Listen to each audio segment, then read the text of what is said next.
ஏசாயா 7:14 இதோ ஒரு கன்னிகை கர்ப்பவதியாகி ஒரு குமாரனை பெறுவாள் என்று சொல்லப்பட்டிருக்கிறது. அவர்தான் மேசியா என யூதர்கள் நம்பினார்கள். அவள் தன் முதற் பேரான குமாரனை பெருமளவும் அவளை மரியாளை யோசேப்பு அறியாதிருந்து அவருக்கு இயேசு என்று பெயரிட்டார் என மத்தேயு 1:25 சொல்கிறது. மரியாள் திருமணத்திற்கு முன்னே கர்ப்பமானாள் என்று தெரிந்திருந்தால் யூதர்கள் மரியாளை கல்லெறிந்து கொண்டிருப்பார்கள். மரியாளின் கர்ப்பத்தின் இரகசியம் தேவனுக்கும் தேவதூதனுக்கும் மரியாளுக்கும் யோசேப்புக்கும் மட்டுமே தெரிந்திருந்தது. யோசேப்பு நீதிமானாய் இருந்ததினால் மரியாளை தள்ளிவிடாமல் தேவதூதன் அறிவிப்பால் தன்னிடமாய் சேர்த்து கொண்டான். யூதர்கள் ஒவ்வொருவரும் அந்தந்த காலகட்டங்களில் மேசியாவை எதிர்பார்க்காமல் இனிமேல்தான் வருவார் என ஏசாயா காலத்திலிருந்து நம்பினார்கள். அது இப்பொழுது நடந்திருக்கிறது. அது மரியாள்தான் என்று ஏற்றுக்கொள்ள அவர்கள் மனம் எப்படி மறுத்ததோ அப்படியே அதற்கு முன்னிருந்த காலங்களில் நடந்தது. எனவே மாம்ச தகப்பனுக்கும் மாம்ச மரியாளுக்கும் இயேசு பிறந்ததாக அவர்கள் நம்பினதினால் இயேசு மேசியாவாக இருக்க முடியாது என்று நம்பினார்கள்.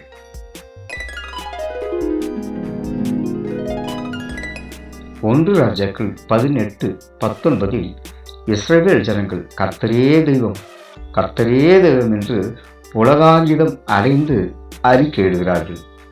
கர்த்தர்தான் தெய்வம் என்று உறுதியாய் சொல்ல வேண்டிய அவர்கள் செங்கடல் பிளந்ததையும் அக்கினி மேகஸ்தம்பத்தால் தங்கள் முன்னோர்கள் வழி நடத்தப்பட்டதையும் எகிப்தில் 10 வாதைகளையும் வானத்திலிருந்து மன்னாவை பெற்றதையும் அளவில்லா காடைகள் குவிந்ததினால் இறைச்சி புசித்ததையும் மாறாவின் தண்ணீர் சுவையாக மாறினதையும் ஏலிமுக்கு வந்து இளைப்பாறினதையும் இவை எல்லாவற்றையும் மறந்து போனார்கள். உம்ரியின் குமாரனாகிய ஆகாப் தனக்கு முன்னிருந்த எல்லாரை பார்க்கிலும் பொல்லாப்பானது செய்தார். 31 நேபாத்தின் குமாரனாகிய எரோபெயாமின் பாவங்களில் நடப்பது அவனுக்கு கொஞ்சம் காரியம் என்று நினைக்கிறது போல் 1 ராஜாக்கள் 11:1-2 ராஜாவாகிய சாலமோன் எகிப்திய பார்வோனின் குமார்த்தியை நேசித்ததுமல்லாமல் மோவாபியரும் அம்மோனியரும் ஏதோமியரும் சீதோனியரும் ஏத்தியரும் ஆகிய அந்நியரான அநேக ஸ்திரீகள் மேலும் ஆசை வைத்தார். உபாகமம் 17:17 அநேக மனைவிகளை வைத்துக் கொள்வது ராஜாக்களுக்கு தேவனால் மறுக்கப்பட்டிருக்கிறது. யாத்திராகமம் 34:16 தேவன் ஒரு எச்சரிப்பை கொடுக்கிறார். அந்நிய குமார்த்திகளில் உன் குமாரருக்கு பெண்களை கொள்ளுவாயானால் அவர்களின் குமாரத்திகள் தங்கள் தேவர்களை சோரமார்க்கமாய் பின்பற்றுவதும் அல்லாமல் உன் குமாரரை தங்கள் தேவர்களை சோரமார்க்கமாய் பின்பற்றும்படி செய்வார்கள். மோசேயின் 7 ஜெபங்களில் யாத்திராகமம் 9:13 கடின இருதயம் கொண்டவனாகிய பார்வோனுக்காக ஜெபித்தார். இரண்டாவதாக முறுமுறுக்கிற ஜனங்களாகிய இஸ்ரவேலருக்காக யாத்திராகமம் 11:23-25 ஜெபித்தார். மூன்றாவதாக யாத்திராகமம் 32:31-33 கன்றுக்குட்டி விக்கிரகத்தை உண்டாக்கி ஆர்ப்பரித்த ஜனங்களுக்காக அவர்கள் பின்மாறி போனதற்காக ஜெபித்தார்.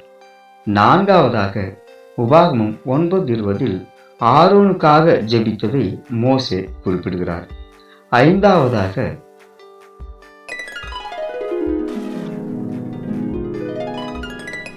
கிறிஸ்துவுக்குள் அன்பானவர்களே, இடைவிடாமல் ஜெபம் பண்ணுவது சாத்தியமா? 1 ராஜாக்கள் 18:19-44 கர்த்தரே தெய்வம் கர்த்தரே தெய்வம் என்று தங்கள் வழக்கத்தின்படி பாகால் சேபுவை தற்போது வணங்கிக் கொண்டிருக்கும் இஸ்ரவேல் ஜனங்கள் ஓலமிடுகிறார்கள். இவர்களை பற்றி தேவன் யாத்திராகமம் 32:9, 33 3-5 உபாகமம் 9:13 வணங்கா கழுத்துள்ள ஜனங்கள் என்று ஆவேசத்தோடு சொல்கிறார். அப்போஸ்தலர் 7:51 ஸ்தேவானை அப்போஸ்தலர் 6:9 சொல்லப்பட்டிருக்கிற லிபர்டீனர், அதாவது அடிமைத்தனத்திலிருந்து விடுதலையாக்கப்பட்டவர்களை குறிக்கும் இந்த கிரேக்க சொல்லுக்கு கட்டுப்பாடுகளே இல்லாமல் பாலியல் ஒழுக்கக்கேடுகள் கொண்டவர்கள் என்று பொருள். இந்த ஆலயத்தை சேர்ந்தவர்களும் சிரேனே, அதாவது அலெக்சாண்டருக்கும் ரூஃபஸுக்கும் தகப்பனாகிய சீமோன் எனப்பட்ட இயேசுக்காக சிலுவையை சுமந்தவனின் பட்டணத்தாரும், அலெக்சாண்ட்ரியா, சிலிசியா, ஆசியா தேசத்தாரில் சிலரும் ஸ்தேவானிடம் தர்க்கம் செய்து ஆலோசனை சங்கத்தாருக்கு முன்பாக நிற்கும்போது அப்போஸ்தலர் 7:51 அதே இஸ்ரவேலரை, யூதரை வணங்கா கழுத்துள்ளவர்களே என்று கடிந்து கொள்கிறார். திருந்தாத இந்த இஸ்ரவேலர் எப்படிப்பட்டவர்கள்? நியாயாதிபதிகள் 2:18-19 கர்த்தர் அவர்களுக்கு நியாயாதிபதிகளை எழும்ப பண்ணுகிற போது கர்த்தர் நியாயாதிபதியோடு இருந்து அந்த நியாயாதிபதியின் நாட்களெல்லாம் அவர்கள் சத்துருக்கள் கைகளுக்கு நீங்களாக்கி இரட்சித்து வருவார். நியாயாதிபதி மரணமடைந்த உடனே அவர்கள் திரும்பி அந்நிய தேவர்களை பின்பற்றவும் சேவிக்கவும் பணிந்து கொள்ளவும் தங்கள் பிதாக்களை பார்க்கிலும் கேடாய் நடந்து தங்கள் கீர்த்தியங்களை, அதாவது தீய பழக்கங்களையும் முரட்டுத்தனமான நடத்தைகளையும் விடாதிருப்பார்கள். இது நியாயாதிபதிகளின் காலத்தில். ராஜாக்கள் காலத்தில் அவர்கள் இன்னும் கொடூரமான பாவங்களை செய்து கொண்டிருந்தார்கள்.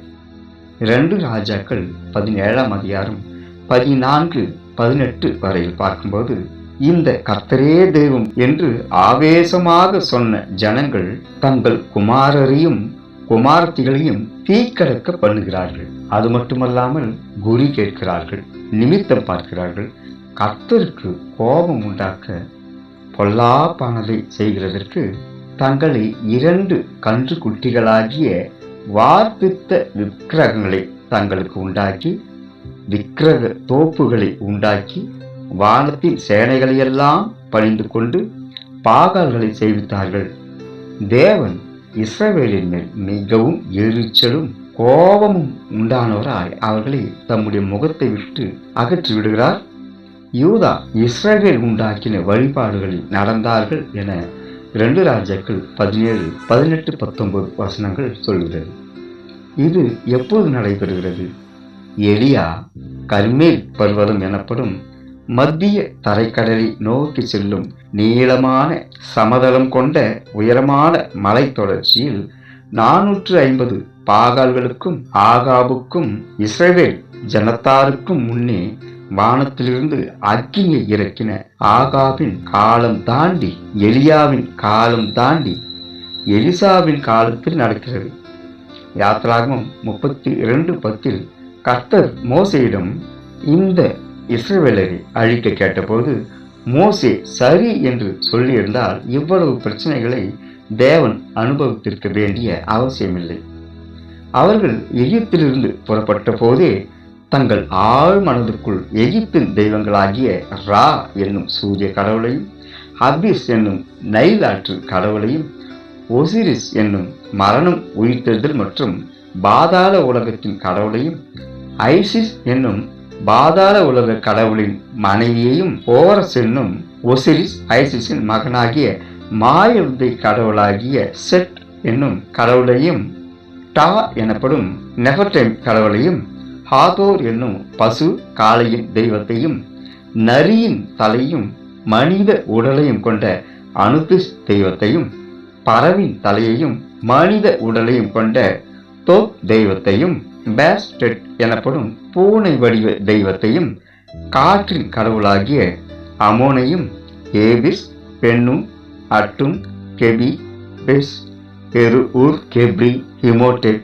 நூம், மாஹேஸ், மொன்டு, கோன்சு, ஒனூரிஸ், மின், ஷூ, அனுகெட், அன்புட், அமுனெட், ஹெகட் என்னும் தவளை தெய்வம், இவன்டெட், எஸ்ராட், மாட் என்னும் நீதியின் தெய்வம், நெய் என்னும் பாதுகாப்பு தெய்வம், முட் நெப்பிஸ் பார்கெட் என்னும் சிங்க தெய்வம், ரெனனுடெட் என்னும் விவசாயம் காக்கும் தெய்வம், தேல் தெய்வமாகிய செர்கட் மற்றும் நோயை தடுக்கும் செக்மட் தெய்வம், பாட்ஜெட் என்னும் பாம்பு தெய்வம், ஹொரிஹெட், கவுஹெட், நோபிட், நவுனெட், டாட்டெனில் என்னும் குழப்பம் தீர்க்கும் தெய்வம், இன்னும் ஏராளமான ஆடும், டெஸ், ஆ, அட்டு, ஆத்தி, ஆனி, அபி, அபு, அபுவின் மகன் அமன்ஹோட்டே, அஞ்செட்டி, அபேஷ் என்னும் ஆமை கடவுள், நுபிய தெய்வமான அரன்ஸ்னுபிஸ், ஃபா, இது போன்ற இன்னும் 1500க்கும் மேற்பட்ட எகிப்திய தெய்வங்களை தங்கள் இருதயத்தில் சுமந்து வந்தனர். பொற்கன்று குட்டியை அவர்கள் செய்தது தங்களை எகிப்திலிருந்து வழிநடத்திய ஆதோர் தெய்வம் அதுதான் என கர்த்தருக்கு காளை மாட்டு உருவத்தை கொடுத்தார்கள். அவர்கள் அந்த யூதர்கள் இன்று வரை மாறவில்லை. யூதர்கள் இன்னும் யூதர்களாகவே தொடர்கிறார்கள். யூத கிறிஸ்தவர்கள் மெசியானிக் கிறிஸ்தவர்களாக இன்னும் தொடர்கிறார்கள். இயேசுவை அவர்கள் மேசியாவாக இன்னும் ஏற்றுக்கொள்ளவில்லை. இயேசு மேசியா அல்ல என்று அவர்கள் நிராகரித்த காரணங்கள் உள்ளது.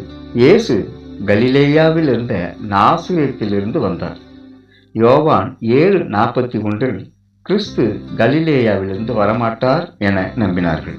யோவான் 1:46 நாசரேத்திலிருந்து யாதொரு நன்மையும் வராது என்று நாத்தான்வேல் போல பலரும் நம்பினார்கள்.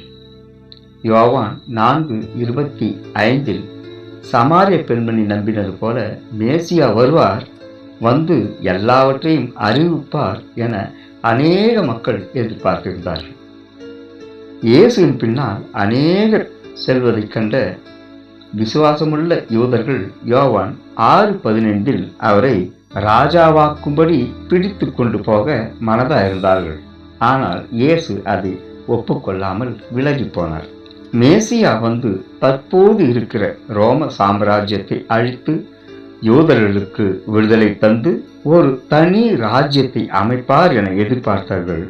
ஆனால் இயேசு அதை செய்யாமல் தன்னுடைய ராஜ்யம் பரலோகத்திற்கு உரியது என்றார். ஏசாயா 7:14 இதோ ஒரு கன்னிகை கர்ப்பவதியாகி ஒரு குமாரன் பெறுவாள் என்று சொல்லப்பட்டிருக்கிறது. அவர்தான் மேசியா என யூதர்கள் நம்பினார்கள். அவள் தன் முதற்பேரான குமாரனை பெருமளவும் அவளை, அதாவது மரியாளை, யோசேப்பு அறியாதிருந்து அவருக்கு இயேசு என்று பெயரிட்டார் என்று மத்தேயு 1:25 சொல்கிறது. மரியாள் திருமணத்திற்கு முன்னே கர்ப்பவதியானாள் என தெரிந்திருந்தால் யூதர்கள் மரியாளை கல்லெறிந்து கொண்டிருப்பார்கள். மரியாளின் கர்ப்பத்தின் ரகசியம் தேவனுக்கும் தேவதூதனுக்கும் மரியாளுக்கும் யோசேப்புக்கும் மட்டும் தெரிந்திருந்தது. யோசேப்பு நீதிமானாய் இருந்ததினால் மரியாளை தள்ளிவிடாமல் தேவதூதன் அறிவிப்பால் தன்னிடமாய் சேர்த்து கொண்டான். யூதர்கள் ஒவ்வொருவரும் அந்தந்த காலகட்டங்களில் மேசியாவை எதிர்பார்த்தார்கள். இனிமேல்தான் வருவார் என்று ஏசாயா காலத்திலிருந்து நம்பினார்கள். அது இப்பொழுது நடந்திருக்கிறது. அது மரியாள்தான் என்று ஏற்றுக்கொள்ள அவர்கள் மனம் எப்படி மறுத்ததோ அப்படியே அதற்கு முன்னிருந்த காலங்களிலும் நடந்தது. எனவே மாம்ச தகப்பனுக்கும் மாம்ச மரியாளுக்கும் பிறந்ததாக அவர்கள் நம்பினதினால் இயேசு மேசியாவாய் இருக்க முடியாது என நம்பினார்கள். இயேசுவின் காலம் முடிந்து 2000 வருடங்களுக்கு மேலாகியும் யூதர்கள் மேசியாவாகிய இயேசுவை மேசியா என்று நம்பாமல் மேசியா வருவார் என்று இன்னும் புலம்பிக் கொண்டிருக்கிறார்கள். 1 ராஜாக்கள் 18:19 இஸ்ரவேல் ஜனங்கள் கர்த்தரே தெய்வம், கர்த்தரே தெய்வம் என்று புலகாங்கிதம் அடைந்து அறிக்கையிடுகிறார்கள். கர்த்தர்தான் தெய்வம் என்று உறுதியாய் சொல்ல வேண்டிய அவர்கள் செங்கடல் பிளந்ததையும் அக்கினி மேகஸ்தம்பத்தால் தங்கள் முன்னோர்கள் வழிநடத்தப்பட்டதையும் எகிப்தில் 10 வாதைகளையும் வானத்திலிருந்து மன்னாவை பெற்றதையும் அளவில்லா காடையில் குவிந்ததினால் இறைச்சி புசித்ததையும் மாறாவின் தண்ணீர் சுவையாக மாறினதையும் ஏழிமுக்கு வந்து இலை பாரினதை எல்லாம் மறந்து போனார்கள். அவர்கள் தோப்பு விக்கிரகங்களை உண்டாக்கினார்கள், அந்நிய பெண்களை மறந்தார்கள், தேவனுடைய நியாய பிரமாணத்தை எல்லாம் மறந்தார்கள் அல்லது மதிக்காமல் நடந்தார்கள். இப்பொழுது அந்த நியாய பிரமாணத்தை மீண்டும் கொண்டு வர வேண்டும். இஸ்ரவேல் தேசத்தின் 10 கோத்திரத்தாரும் மனம் திரும்ப வேண்டும். கர்த்தரின் மகிமையை, வல்லமையை மீண்டும் கண்கூடாக, கண் எதிரிலேயே காண வேண்டும் என்பதற்காக எலியா போராட வேண்டும்.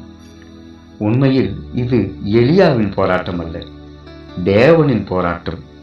எலியாவை ஒரு கருவியாக்கி தேவன் போராடுகிறார். அதற்காகவே எலியா என்னும் ஒரு ஜெப வீரனை கர்த்தர் தேர்ந்தெடுத்திருக்கிறார். எலியாஹு என்னும் எபிரேய வார்த்தைக்கு யாவே என் கடவுள், யெகோவா என் கடவுள், கர்த்தர் என் தேவன், கர்த்தரே தேவன் என்றும் பொருள். எப்படி ஷாலோம் என்றாலும், சலே என்றாலும், சாலோம் என்றாலும், சாலமோன் என்றாலும், சலாம் என்றாலும் சமாதானம் என்று பொருள்படுகிறதோ, அப்படித்தான் இந்த எலியா என்ற வார்த்தையும். அவர் கீலேயாத்தில் உள்ள விஸ்பே ஊரை சேர்ந்தவர். இந்த கீலேயா ரூபன், காத் மற்றும் மனாசேயின் பாதி கோத்திரத்தாருக்கு சொந்தமானது. இது யோர்தானுக்கு கிழக்கில் அமைந்துள்ளது.